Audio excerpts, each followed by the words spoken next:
Šiandien diskutuosime apie Achilo ir Agamemnono konfliktą dėl Briseidės aprašyto Homero Iliadoje.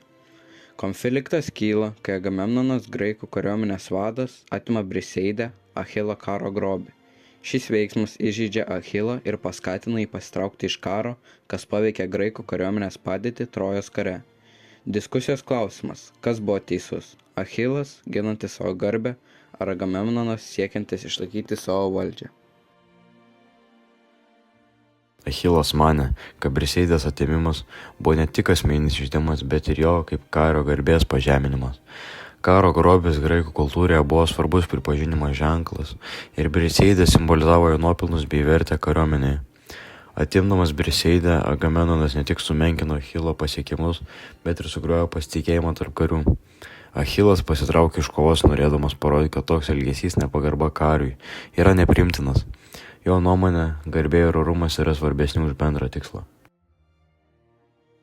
Agamemnonas teigia, kad kaip vadas privalėjo palaikyti savo autoritetą, kuris buvo sumenkintas, kai jis turėjo grąžinti savo kario grobį Briseidę. Briseidės atėmimas iš Achilo buvo būtinas, siekiant parodyti, kad niekas kariuomenė, net toks karys kaip Achilas, negali kvestionuoti vado galios. Agamemnono nuomonė, jei būtų leidęs Achilui pasilikti Briseidę, kariuomeniai būtų kilęs chaosas ir jis būtų praradęs pagarbą tarp karių. Nors sprendimas buvo griežtas, Agamemnonas tikėjo, kad drausmė ir hierarchija kariuomenėje yra pati svarbiausia. Kaip manote, ar Achilo pasitraukimas buvo pateisinamas, žinant, kad tai silpnino graikų kariuomenės padėtį? Achilas manė, kad pasitraukimas buvo vienintelis būdas parodyti, jog vadas negali žeminti savo karių. Jis tikėjo, kad kariuomenė negali būti stipri, jei jos kariai jaučiasi pažeminti.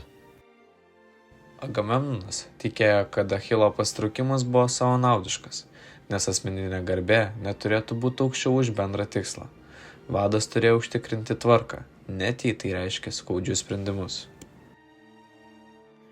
Ar Agamemnonas galėjo pasiekti savo tikslą kitaip nei atimdamas Briseidą?